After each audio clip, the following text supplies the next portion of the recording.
Bom, eu começo com uma exortação dizendo que eu tenho certeza que muitos viverão uma boa Semana Santa, mas não tenho certeza se muitos viverão uma Santa Semana. Certeza absoluta que muita gente vai curtir e vai viver bem a Semana Santa. Ateus, agnósticos, protestantes, católicos que dizem que são católicos, mas que não são, né, e viajam por aí afora, muita gente vai aproveitar bem o feriado da Semana Santa. Se terão uma Santa Semana, não sei. O que eu sei é que muitos terão uma boa Semana Santa. Eu quero desejar para vocês não simplesmente uma boa Semana Santa, porque muitos terão não vindo à igreja uma boa Semana Santa. O que eu quero desejar para vocês é que vocês tenham, sobretudo, uma Santa Semana. E para ter uma Santa Semana, nós precisamos entrar na nossa liturgia, entrar na nossa espiritualidade. E a nossa exortação hoje se trata disso, de trabalhar um pouquinho a liturgia da Semana Santa, a nossa programação, que eu vou fazer questão de falar um pouquinho dela. Primeira observação é a observação de um rito. Eu gosto muito de trazer as coisas da vida para o templo, porque se o templo não for vida, a gente está perdendo tempo, não é isso? E hoje, na conversa com dois grandes amigos meus, me contaram uma anedota muito engraçada, muito interessante. Claro que eu não vou citar os amigos, mas eles sabem quem é, né? Eu sempre falo com meus amigos assim, não me defendem por aí, que tem muita gente que está me defendendo, né? E eu gosto também de saber que tem gente que gosta de mim. Que alguém estava conversando num café e de repente apareceu alguém, né? Um homem chavecando uma menina lá, né? Assim que vocês falam, não é isso? Se esse homem estiver aí, me perdoe, mas chegou a história até a mim, eu vou contar, né? E aí falou assim, a Semana Santa você vai viver onde? Ah, eu vou viver lá na paróquia. Ah, eu não gosto muito daquele padre não, porque eu fui uma missa lá e ele falou que não ia dar a bênção do ramos dentro da igreja, ele é muito prepotente, né? Aí depois alguém lá, saiu a minha defesa, né? Que era para falar o seguinte, a primeira questão da nossa fé, a primeira coisa que a gente precisa aprender para viver a fé, e as pessoas que vêm à igreja só na Semana Santa de repente não vão aprender, é que eu sou padre da Igreja Católica. E não só da Igreja Católica, mas da Igreja Católica que é apostólica e ainda por cima romana. Não é nem de Jerusalém, não é nem de Constantinopla, é de Roma. E que eu tenho um rito para seguir. E que no rito, por exemplo, no dia de hoje, a bênção é dada fora da igreja porque a missa começa fora da igreja. E quem não foi para lá, perdeu a bênção de ramos. Perdeu a metade da missa. Então, sabe aquela coisa que a gente tem que assumir, por exemplo, a parte chata de ser padre, a parte chata de ser policial, a parte chata de ser professor, a parte chata de ser pai, de ser mãe, né? Que a gente tem que dizer coisas que às vezes as pessoas não gostam de ouvir. Então, primeira coisa, preste atenção no rito. Vocês perceberam, por exemplo, que nós não tivemos ato penitencial aqui hoje? Por quê? Porque está escrito que quando a gente faz a caminhada não tem ato penitencial, porque o nosso ato penitencial é a caminhada da praça até aqui. Isso já é o nosso ato penitencial. Não tem bênção de ramos dentro da igreja porque é feita lá. E quem perdeu, perdeu. E isso é a igreja. Isso é a sua igreja, que inclusive você deveria conhecer antes de falar que é católico, né? Porque se não conhece, está vivendo uma fé de qualquer forma. Então, vocês poderão ter uma boa Semana Santa, mas não sei se terão uma Santa Semana. Para ter uma Santa Semana, eu preciso entrar no rito. Como eu escovo os dentes todos os dias, não é isso? Porque senão meus dentes apodrecem. Como eu tenho que almoçar para ter uma saúde boa. Como eu tenho que ir para a escola, mesmo que não seja tão bacana, mas eu tenho que ir para a escola. Porque se eu não for para a escola, eu não vou aprender algumas coisas importantes para minha vida, eu não vou poder fazer uma boa carreira. Isso são hábitos. Se nós desprezamos os hábitos, não colocamos nada no lugar deles, hábitos / ritos, a gente se perde. Então, e nós iniciamos hoje a Semana Santa com essa caminhada tão bonita, cheia de ritos, que eu convido vocês a viverem, para que vocês tenham bem mais do que uma boa Semana Santa, para que vocês tenham realmente uma Santa Semana. Na segunda e terça, às 19h30, nós teremos aqui a celebração da procissão do depósito de Nosso Senhor dos Passos de Nossa Senhora das Dores. Na quarta-feira, nós teremos a procissão do encontro. Então, segunda, terça e quarta nós temos coisas aqui. Mas o que é mais importante? A obrigatoriedade da Semana Santa, além do Domingo de Ramos, está no Tríduo Pascal. Quinta, sexta e sábado é presença obrigatória para o cristão católico. Ah, padre, minha mãe vai viajar e a gente vai visitar a minha avó lá na cidade não sei quantos. Pois lá na cidade não sei quantos, você deve participar da quinta, da sexta e do sábado. Vocês estão me escutando bem aí fora, meus irmãos? Sim, tá dando para escutar? Minha voz não tá muito boa e eu tô com a impressão que meu microfone tá falhando, mas pode ser impressão minha.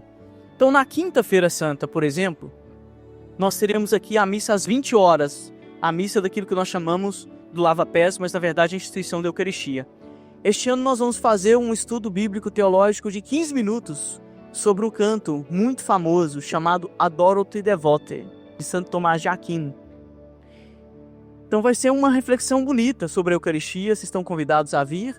Logo após a Santa Missa e o lava-pés, nós vamos subir aqui essa rua e vamos fazer o nosso momento de adoração aqui em cima, porque o Santíssimo é trasladado.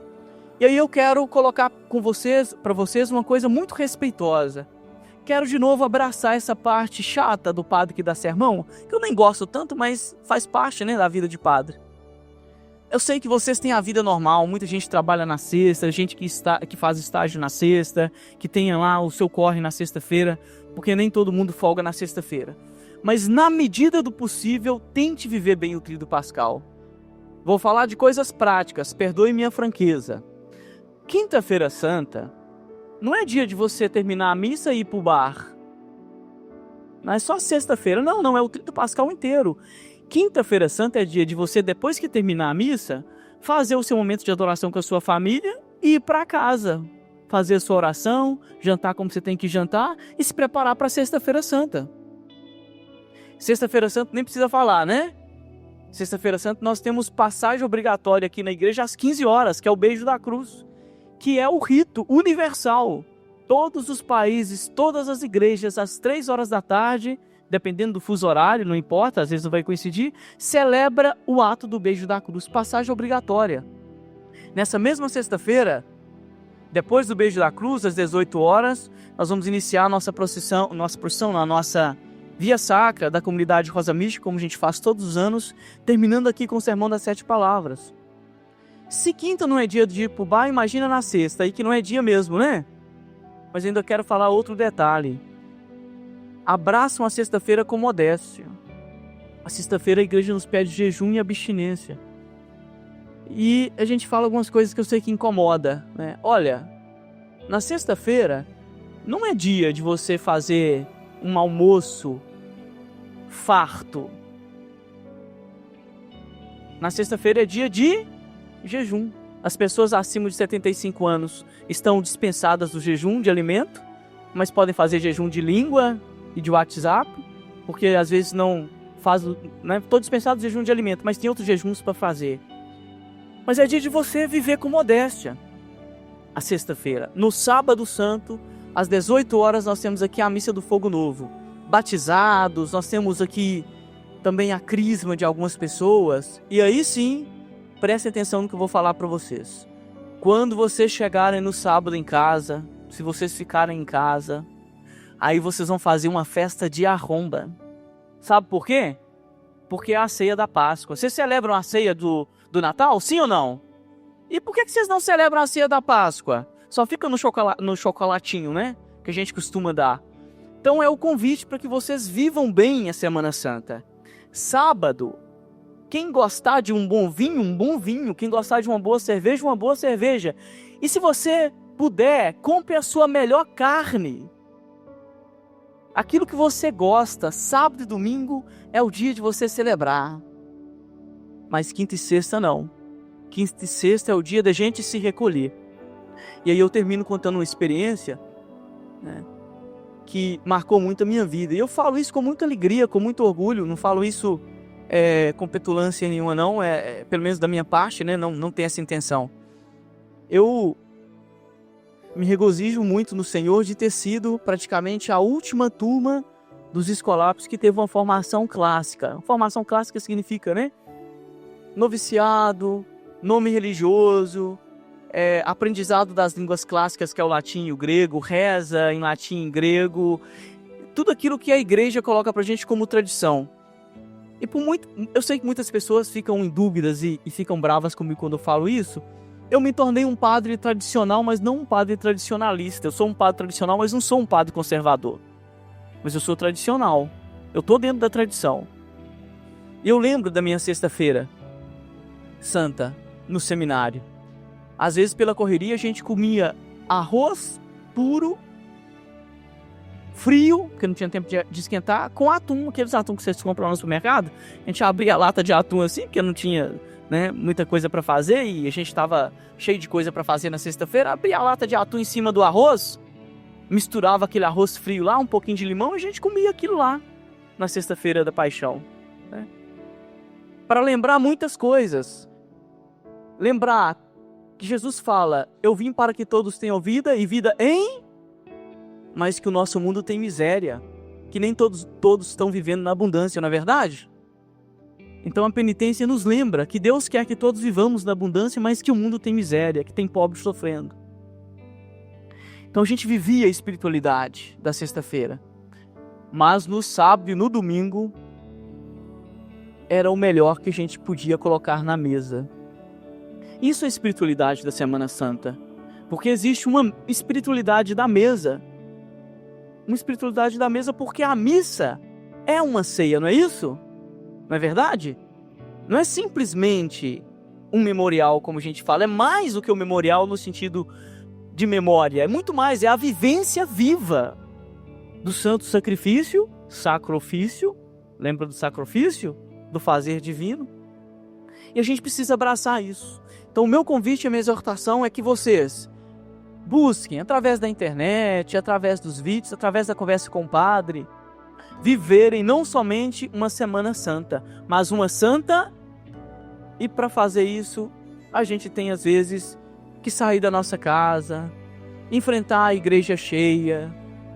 Às vezes nós temos, né, que além de sair da nossa casa e enfrentar a igreja cheia, que abrir mão de algumas coisas que a gente gostaria de fazer, como por exemplo, né, pessoas que são do nosso círculo de amizade, que falam: olha, vamos celebrar o meu aniversário na quinta-feira? A quinta-feira não dá, a quinta-feira é a ceia do Senhor.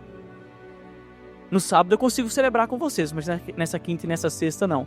Alguém me procurou hoje para falar: ô padre, meu aniversário cai justamente aí, o que é que o senhor me orienta?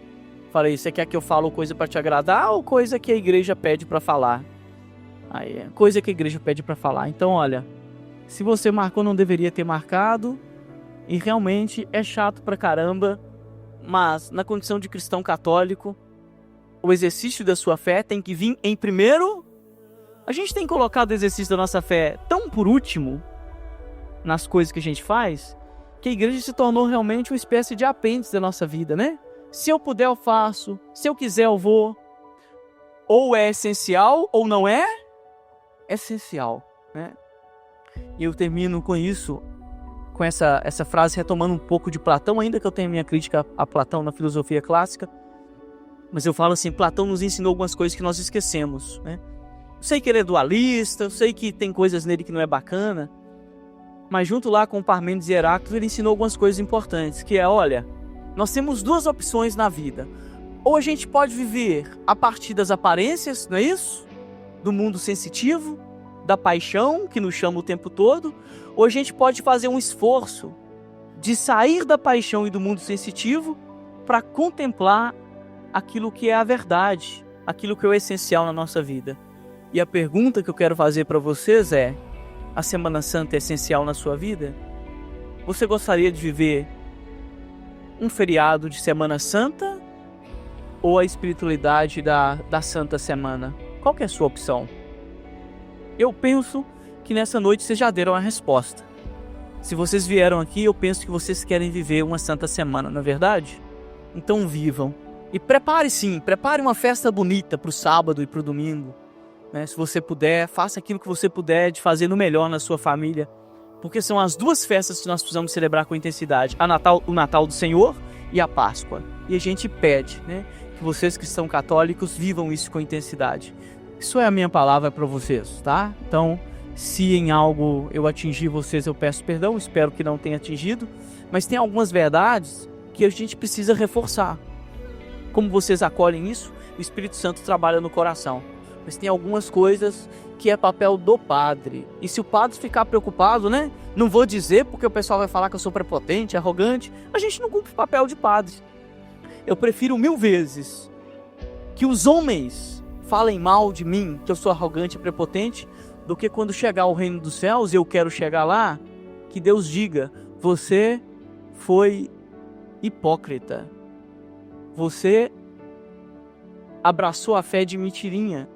E você não orientou o meu povo. A quem muito foi dado, muito será cobrado. Então, eu prefiro que as pessoas falem de mim do que depois ter um tete-a-tete com Deus e ficar envergonhado diante dele, né? A gente não tem que temer se envergonhar diante dos homens. Nós temos que temer de verdade, nos envergonhar diante daquele que é o Senhor da nossa vida, porque homem algum pode te salvar. Então não tenha vergonha de falar o que você tem que falar diante das pessoas. Temei antes aquele que tem poder de jogar o seu corpo e sua alma no inferno. Não é assim que diz Jesus? Esse nós temos que temer, os homens não. Que louvado seja nosso Senhor Jesus Cristo, hoje e sempre.